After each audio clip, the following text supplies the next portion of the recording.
Washington just told a room packed with over 50 countries that they are essentially canceling the free market for silver.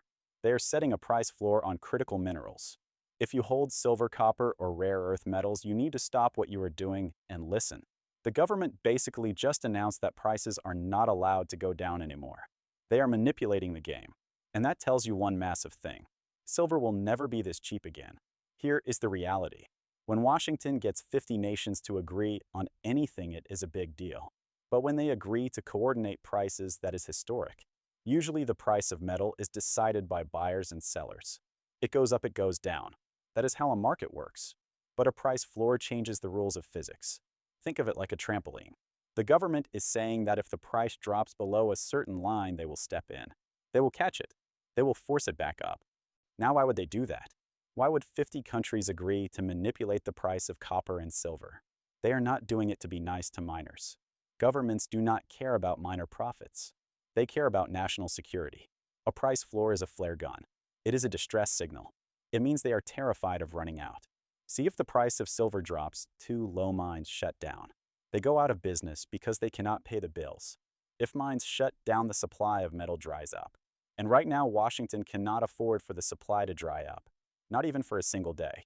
We are entering a phase of history where metal is more valuable than paper money. We are electrifying the entire planet. Think about it. We are building data centers for artificial intelligence that consume more power than entire cities. We are rebuilding the electrical grid. We are building millions of electric vehicles. We are rearming our military with high-tech missiles and drones. All of that stuff, it eats metal. You cannot build a new power grid without copper. It is physically impossible. You cannot build high-efficiency motors for tanks or drones without rare earth elements. And you cannot build advanced electronic solar panels or military tech without silver. Silver is not just a shiny rock anymore. It is a strategic industrial weapon. So when you hear price floor, do not think about economics. Think about scarcity. Washington sees a massive wave of demand coming, a tsunami, and they look at the supply chain and they see it is weak. They are worried the chain will snap. So they are putting a floor under the price to keep the mines open at all costs. They are guaranteeing the price so the metal keeps flowing. Now you might be wondering, how do they actually do this? How does a government force a price to stay up without turning the economy into a cartoon? It is not simple, but they have 3 main ways to do it. First, direct purchasing. The government becomes the buyer of last resort. If the market price drops to $25 and the floor is $30, the government steps in and buys everything at $30. They use your tax dollars to buy metal just to keep the price high. Second, they can use tariffs. If cheap foreign metal tries to come into the country below the floor price, they slap a tax on it at the border. They artificially inflate the cost until it hits the minimum. Third, they use subsidies. The miner sells the metal for whatever the market will pay, and the government writes them a check for the difference. It is a guaranteed profit for the producer. Is this fair? No. Is it a free market? Absolutely not. It is politics. It is an industrial strategy. It is the people who write the rules writing the checks. But for you, the investor, the motive does not matter. The signal matters. Critical minerals have moved from being boring commodities to being geopolitical instruments. They are now tools of war and power. And once an asset becomes a tool of power, the price stops behaving normally. The floor is in. The downside is limited. But the upside is uncapped. So I am going to break this down for you in 3 big chunks. First, I want to explain exactly what was announced and the specific mechanisms they are going to use to rig the market. Second, we need to talk about the elephant in the room, China. This entire move is being framed as a direct challenge to China. The real battleground is not the mine itself. It is what happens after the rock comes out of the ground. And third, we have to talk about the money. There is a currency war stapled to this story that nobody is talking about, and it affects the value of every dollar in your pocket. Now I want to pause for a second. I know what some of you are thinking. You hear government price fixing and currency war, and your instinct is to panic. You want to buy gold, buy silver, and go hide in the woods. Do not do that. Panic is expensive. Fear makes you do stupid things with your money. I want you to protect your purchasing power, not light it on fire. So yes, we are going to talk about gold and silver, but we are going to do it like adults. No tinfoil hats, just math. Here is the reality of the plan Washington just laid out. It was not a vague idea. It was a specific blueprint. The United States is setting up a system to guarantee minimum prices for a basket of commodities, and other countries are lining up to join. This changes everything for one specific group of people, the miners. Imagine you are running a mining company. Your life is a constant nightmare. You spend 5 years getting permits. You spend another 5 years building the mine. You spend billions of dollars on equipment. You finally get the rock out of the ground. You are ready to sell. And suddenly the global price crashes. The market floods. The price drops by half. You go bankrupt before you sell a single ounce. Your project dies. That is the risk. And that risk is why we do not have enough mines. This price floor is designed to kill that risk. It is an insurance policy. The government is looking at these companies and saying, if you build it, we guarantee you will not go broke. We will make sure the price stays high enough for you to survive. It sounds great, right? But here is the problem, and this is the part that is going to make some people very, very rich and other people very broke. When you break the free market, you create loopholes. Price floors do the opposite of what politicians think they do. They push costs up for manufacturers. If the price of copper cannot go down, then the price of your car cannot go down. They also invite cheating. So when you hear price floor, do not just hear good news for miners. Hear managed economy. We are entering a world where the government decides the winners and losers. But there is a hidden trap here. A trap that determines who actually keeps the profit. I am going to tell you exactly who steals the margin. It is rarely the guy digging a hole. The China narrative. The headlines say this price floor is a direct attack on China.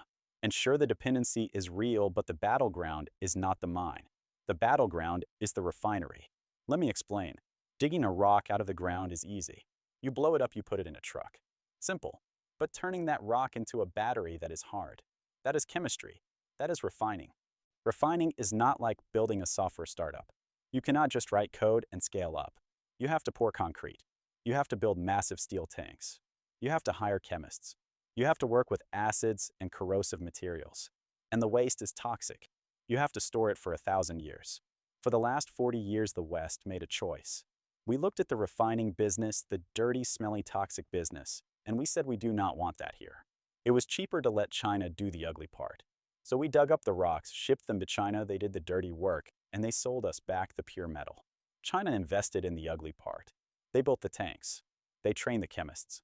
Now Washington says we want to do it ourselves. Okay, good luck. You cannot just snap your fingers and build a refinery. In a democracy, building a chemical plant is a war. So when you see a price floor announcement, realize what it actually is. It is a bribe. The government is trying to pay companies enough money to endure the pain of building these factories in the West. But this brings me back to the money. If the government is promising higher prices, then billions of dollars are on the table. Who gets it? Does the miner get it? Maybe. Does the refiner get it? Possibly. But usually in a rigged market, the money goes to the middleman. It goes to the traders, the brokers, the people who write the contracts, the people who understand the plumbing of the financial system. When policy shifts, it creates spreads. And right now the spreads are about to get massive. So if you are watching this as a regular person, do not just look at the shiny metal. Look at the rules. Watch who is positioned to capture the margin. Because if the rules for minerals are changing and the money rules are changing, then what happens to your savings account? What happens to your 401k? What happens to the price of bread? That leads us to the next piece. Now let me put this in plain English. Having minerals in the ground is not the same thing as having minerals in your supply chain. You can be sitting on the biggest gold mine in the world, but if you cannot get it out, refine it, and sell it, you are broke. It is like having a pantry full of raw ingredients. You have flour, eggs, and sugar, but you have no stove, no oven, no knife. Technically, you have food. Practically, you are going to starve. That is the vulnerability. The United States has resources. We have rocks. But rocks are not capacity. Capacity is in factories. It is trained workers. It is environmental permits. And most importantly, it is money. You cannot build these projects on vibes. You need a predictable cash flow. You need investors to believe that 5 years from now the business will still exist. That is why they are talking about a minimum price to convince the money guys to sign the check. But wait, there is a second part to this announcement. They announced a massive stockpile. Billions of dollars of metal sitting in a warehouse, just in case. A stockpile sounds comforting, right? But a stockpile is a bandage. It buys time, but it does not solve the problem. Building a refinery takes 10 years, not 210. So if you are waiting for independence, you are going to be waiting a long time. This is a decade-long game. So why announce it now? Because a coalition is a message. It is a political signal. It tells adversaries we are willing to coordinate. And coordination is what China has been doing for 30 years. They are the masters of the unsexy middle layer of the supply chain. They control the choke points. Now some people are cheering. They think this is a guaranteed win for the West. I am not so sure. A price floor is easy to say in a speech. It is very hard to enforce in the real world. When you try to enforce rules across 50 countries, people cheat. They relabel materials. They route shipments through third countries. They play games. That is what humans do when money is on the table. So the announcement is big, but the follow-through is the real story. But there is one more piece of this puzzle. This mineral story is being paired with a currency story. The claim is simple. China is pushing to replace the US dollar with the yuan, and they are using gold to do it. Why are these two stories linked? Because if you are fighting over supply chains, you are fighting over settlement. Who gets paid in what currency? Who holds the reserves? Who can be sanctioned? Materials and money are linked. You cannot separate them. Over the last few years, more countries have been talking openly about reducing their exposure to the US dollar. They are worried about sanctions. But here is where you need to be careful, because this is where people jump from trend to total collapse way too fast. The doomers say the dollar is dying. I am going to tell you the truth. That is lazy thinking. I do not buy it. Yes, reserve shares are shrinking, but diversification does not mean death. Hyperinflation is a political breakdown, not just a chart going down. Here is the realistic nightmare. If the world holds fewer dollars, the United States faces more competition for financing. We have to pay more interest to borrow money. That does not mean the dollar dies overnight. It means a slow, ugly grind. It means persistent inflation. It means your grocery bill goes up every single month and never comes back down. That is the problem. It is a slow bleed, not a sudden heart attack. So why does gold keep showing up? Because gold is the only asset that is nobody's liability. It does not default. When trust is shaky, gold gets attention. China is hoarding gold to back its currency. They want to create a new system. But here is the catch. You cannot force the world to trust you. Trust is earned. Trust comes from the rule of law. So when you hear the yuan will replace the dollar, ask yourself, would you put your life savings in a Chinese bank account? If the answer is no, then the dollar is safe for now. But the psychology has changed. Ever since Russia's reserves were frozen, countries have been scared. They are looking for alternatives. We are not seeing a new system replace the old one. We are seeing fragmentation. The world is breaking into blocks. More side deals, more regional trade, more hoarding of things that cannot be printed. And that brings us back to critical minerals. Because if the world is breaking into blocks, then supply chains become weapons. Whoever controls the choke points controls the tempo of the war. Now let me tell you why this is personal. Most people live in a paper world. Your paycheck is a number on a screen. Your savings are a number on a screen. Your retirement is a number on a screen. That is fine until purchasing power gets squeezed. If commodity wars raise costs, if supply shocks hit, if currencies wobble, what happens to you? Your numbers stay the same, but they buy less. Your grocery bill goes up, gas goes up, rent goes up, companies pass the costs to you, and normal families get crushed. Picture 3 layers. Layer 1, extraction. Layer 2, processing. Layer 3, manufacturing. Most people obsess over layer 1. It is dramatic. But the real power lives in layer 2. If you cannot process the rock, your mine is useless. The US move here is we want to rebuild layer 2. And layer 2 is where the fight gets ugly. When something becomes strategic, the rules change. The free market dies. We are rewiring globalization. We are moving from cheapest wins to resilience wins. And resilience is expensive. So let me list out the signals. 1, a public signal that a coalition wants to set minimum prices. 2, a public signal that a massive stockpile is being built. 3, a public signal that China wants to use gold to challenge the dollar. 4, a public realization that the world is scared of keeping all its eggs in one basket. I am not here to tell you what to believe. I am here to tell you what it means if these signals are real. It means volatility is not going away. It means supply chains are going to be political weapons. It means the cost of everything strategic is going up. And it means the next decade is not going to be a smooth ride. Now let's talk about silver specifically. Silver is weird. It trades like a metal, but it is also money. It is an industrial input for high-tech gear, but it is also a store of value. A price floor puts a line in the sand. It changes how producers negotiate. But here is the nuance. A floor does not guarantee the price goes up in a straight line. Markets can still crash. A floor is a policy tool, not a magic wand. Gold is different. Gold is a trust asset. Central banks are buying gold like crazy right now, not because they are doomsday preppers, but because they are risk managers. They know the system is fragile. But telling people to sprint into gold in a panic, that is crazy. That is how you blow up your account. I want you to be calm, curious, prepared. Do not be the person who buys the top because they got scared. Be the person who buys the bottom because they understand the policy. I am not going to give you a command. I am going to give you a framework. The framework is simple. Diversify your vulnerabilities. Ask yourself 4 questions. Where am I exposed to inflation? Where am I exposed to supply shocks? Where am I exposed to currency risk? Where am I exposed to bad government policy? Most people have no idea.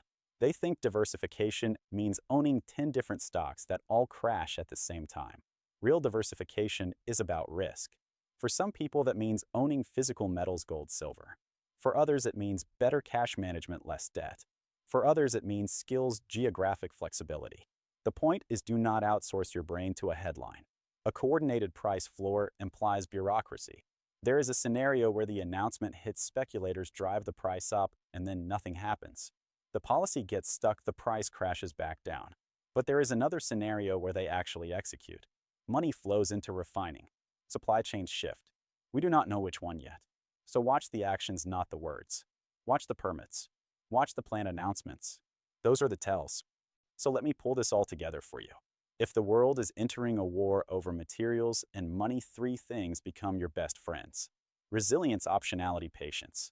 Resilience is having a buffer. Optionality is having choices. Patience is not chasing every narrative spike.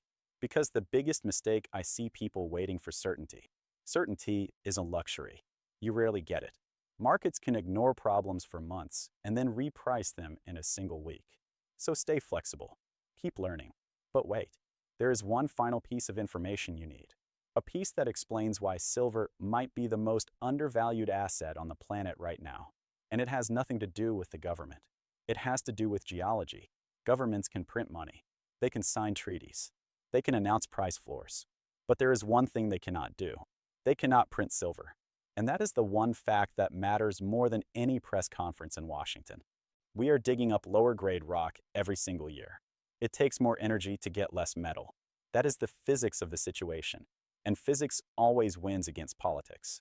So when you see a coalition of 50 countries talking about price floors, do not treat it like a normal headline. It is a distress signal. It is a sign that governments are finally admitting the truth. Minerals are weapons. And right now we are bringing a knife to a gunfight. China's dominance in refining is the reason this is even on the table. They hold the leverage. Stockpiles can buy time, but a stockpile is not a factory. You cannot replace industrial capacity with a warehouse full of ingots. That is why the currency talk and the gold talk are attached to this. Money and materials are now pieces on the same chessboard. The dollar is not going to explode tomorrow. The doom narrative is usually wrong, but the erosion, the slow leak, that is guaranteed. Your job is not to panic. Panic is for amateurs. Your job is to build a plan that survives no matter who wins the election or what the price of copper does next week. Now, quick disclaimer. I am just a guy analyzing the data. I am helping you think clearly. I am not your financial advisor. I do not know your bank account, and I do not know your risk tolerance. Do your own homework. But if you are sitting there thinking, okay, I get it, the supply is tight, the government is panicking, silver is strategic, but when does the price actually move? You need to know the difference between a slow climb and a squeeze. A squeeze is violent. It happens fast, and it destroys anyone who is on the wrong side of the trade. 3 specific signals flash right before a silver squeeze goes vertical. Most people miss them until it is too late. I broke down exactly what those signals are and why the next squeeze could be the biggest one in history in this video right here. Click it. I will see you there.